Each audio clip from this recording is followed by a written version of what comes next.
in terms of the benefits of working with a scholarly press, a university press, as opposed to a more trade-oriented press, you know, it is, I think, at its core, the difference really is this question of peer review and approval.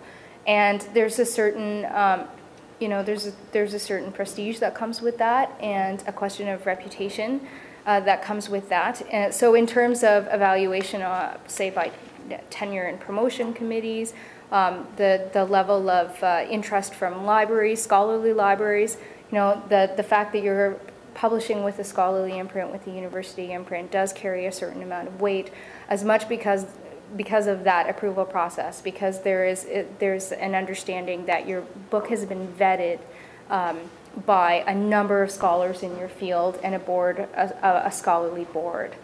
So that really is the primary advantage, for the most part, with publishing with a university press.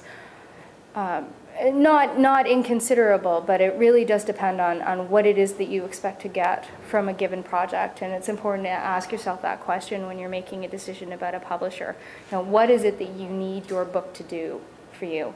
So if you are looking for that book to get you a job, if you're looking for that book to carry you through tenure, you know, it's very important to evaluate the reputation and perception of the publisher that you are discussing your project with, in your discipline in particular, but also in more general terms. And a good person to talk about that with is always possibly your dissertation supervisor, if you're at a particular point in your career, your department head, or with the Office of Research at your institution. There's a number of people you should poll around. And also, you probably know from working in your given field sort of who's publishing the best work in your area.